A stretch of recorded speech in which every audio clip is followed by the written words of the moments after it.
Hey guys, I'm Sam, that's the Sun Eater, and this is a YouTube channel where we explore how to use solar panels and auxiliary batteries to extend the life of an old EV.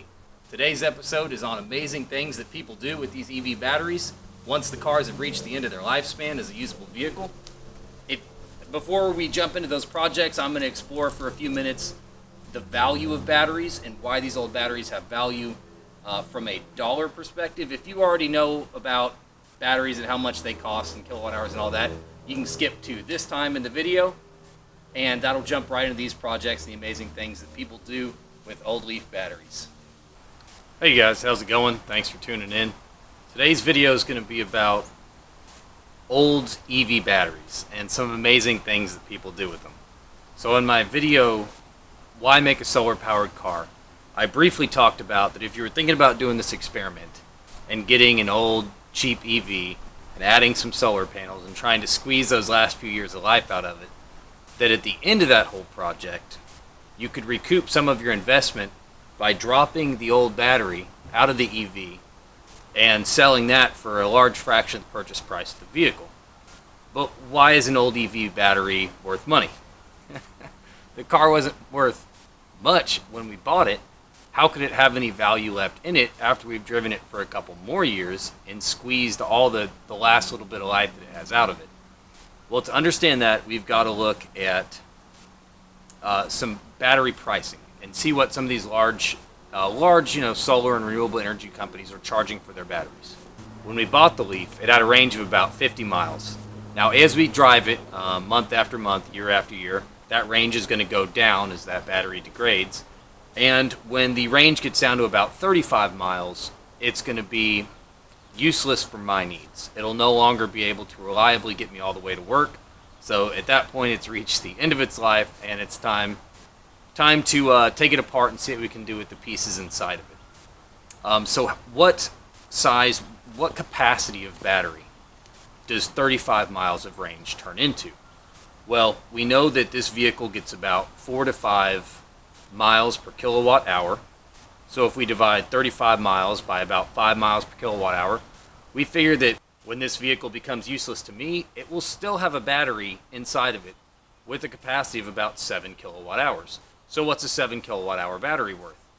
To find that out, we're going to look at some of the big battery suppliers and what they're charging. A company that I love to go with, Renogy, the company that I bought my charge controller and my solar panels from, the biggest lithium-ion battery they offer is a 2.2 kilowatt hour lithium-ion battery, and they charge, if you buy it at full price, which they go on sale a lot, so I don't, but if you buy it at full price, it costs you around $1,500. So we divide the 2.2 kilowatt hours by $1,400, and we get a price of around $690 per kilowatt hour.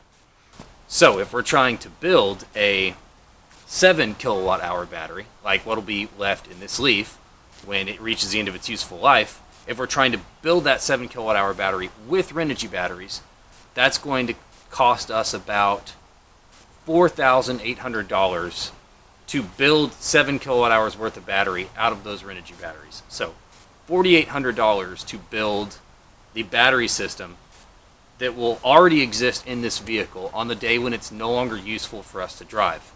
If we go and look at Battle-Born batteries and do another price comparison, for a 1.2 kilowatt hour battery, they charge $949. So they are very proud of their batteries, but they come with a lot of great features on them.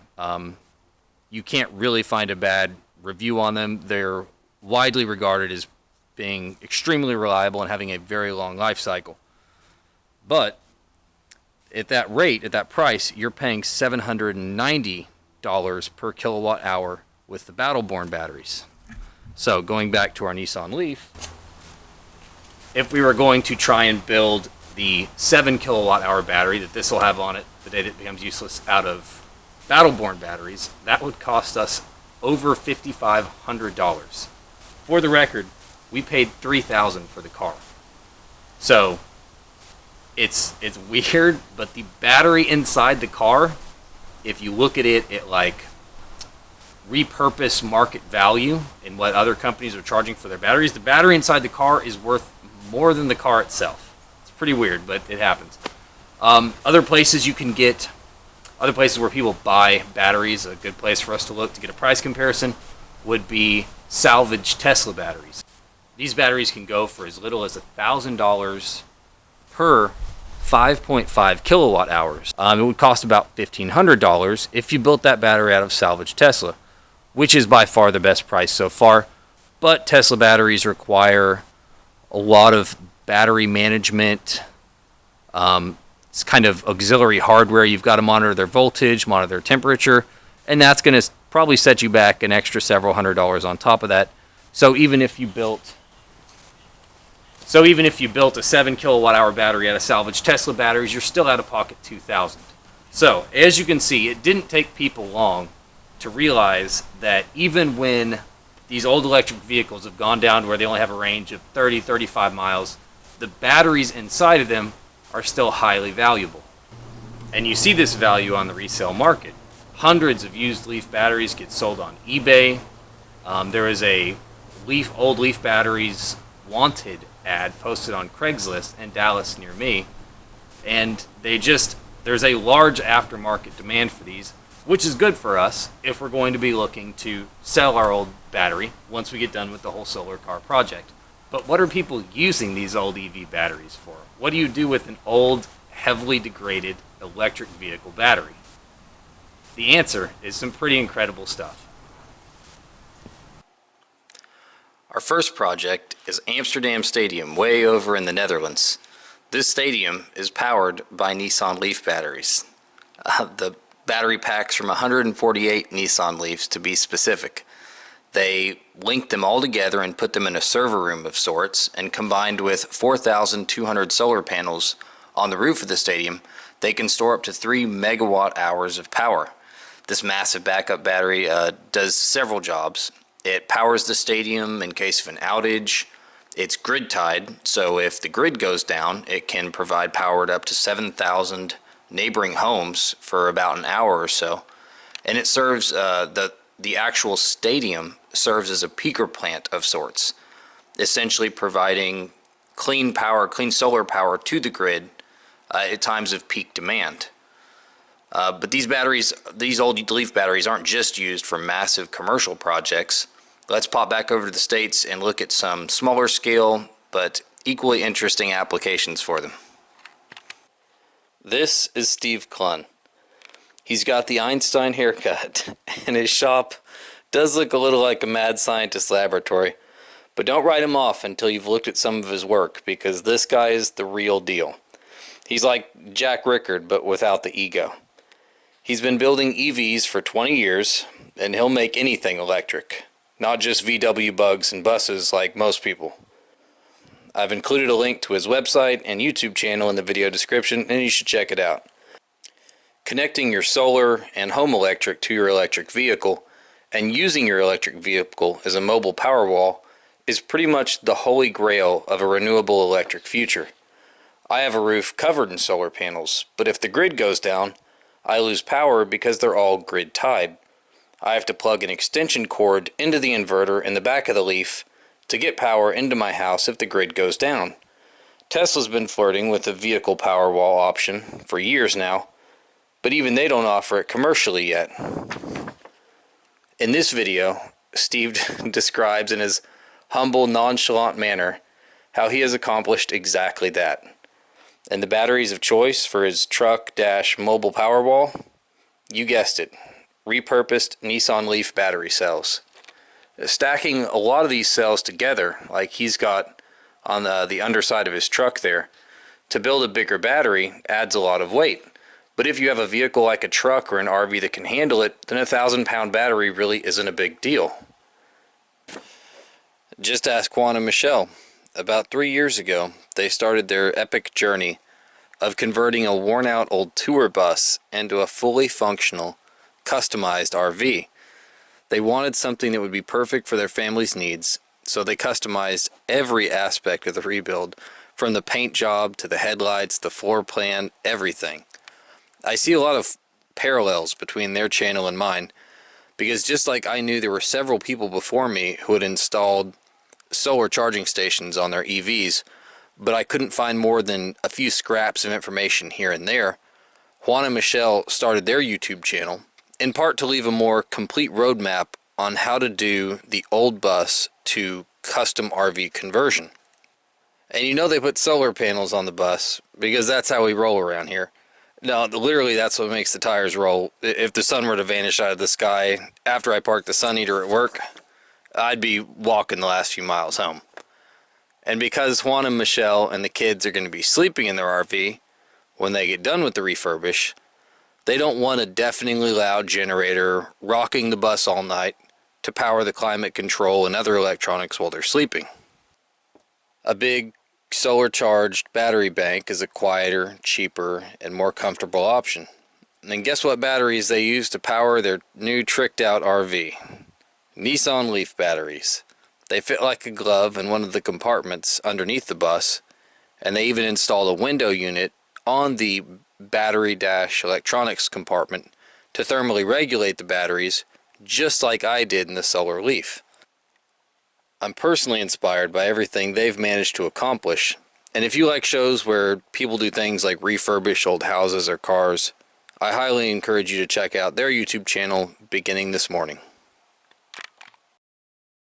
There are lots of other projects like those you can find too if you just go online and do a little digging. And this really emphasizes all these projects, the utility that electric vehicles have even after they've served their use as a functioning vehicle, that a regular gasoline car, an ICE car, is just not going to be able to provide you. Not with the relative ease can I remove a bunch of parts from old gas cars and use them to do any of the functions needed in all the projects we just looked at. Electric cars just have more utility long term than gasoline cars. So if you're watching this channel and you're one of the maybe 5 people that's actually seriously considering doing one of these solar conversions, remember as you're tabulating all your expenses and how much you're going to save on gas in your head, remember you can probably safely add whatever money you're going to save in gasoline to the, I'm going to say, minimum of $1,000 you can probably get selling the old battery out of your EV after it reaches a point where it's no longer useful to you. And it's not like these batteries are crazy difficult to get out of these vehicles. You don't have to get the jaws of life and rip the thing apart to find the battery buried deep inside. It's pretty much just bolted to the underside of the car. We take off that undercarriage paneling that's on there and a few bolts. You can find videos on YouTube of people removing their Leaf batteries from their cars. It's not real hard to do. Hopefully many, many, many miles from now, when this car reaches that state where I'm ready to scrap it, I'm gonna take the viewers of this channel through that process where I remove the battery, set up an eBay account, disassemble the battery, sell all the parts back, and we'll look at exactly how much of our initial investment in these old EVs that we're able to recoup, and good methods for quickly selling those batteries on the aftermarket. And speaking of aftermarket EVs, that segues nicely into a new kind of feature that I want to close out my videos with, that I'm going to call the EconomEV of the Week. In this section, I go online and do a little digging in some of the major cities around the US, and I see what some of the best deals I can find on old, Leafs or Chevy Bolts or even Teslas are, and I post those online just to kind of get people's wheels turning on, okay, how cheap can I actually get a used EV for? Okay, the first EconomEV of the week is a 2013 Nissan Leaf. It's going for $7,000 in Tyler, Texas. It looks clean under the hood, and the guy must have had the battery replaced recently because it still shows 10 bars on the battery and a maximum range of 77 miles, but that's going to go up in the summer. You can see from the temperature dial there on the left that the battery is cool right now, so that vehicle probably in the summertime has a maximum range of about 85, maybe 90 miles. If you run this vehicle like I use mine, where I'm going to run it till the battery has a maximum range of about 35 miles, if you take care of that battery, you can probably get 100,000 miles out of that car then drop the battery out and sell it like we talked about on the video today, and recoup some of that purchase price and wind up really over the course of probably 3 years, save yourself a lot of money driving this vehicle. The next one is looks like a burgundy red Tesla Model S going for $18,000. That's a pretty good deal considering I think these things start at about 70 or 80, and it still has a range of right around 200 miles, it looks like. So you're keeping 80% of the vehicle's range and essentially lifespan, and you're getting it at about a 80% discount off MSRP. That's a pretty good deal right there. That's actually exactly the kind of deal that me and my wife are saving up for. We're trying to get her in an electric car. Okay, that's it for today's video and the EconomEVs of the week. Thank you guys for supporting the channel and checking out the videos. I hope you enjoyed it, and I'll see you next time.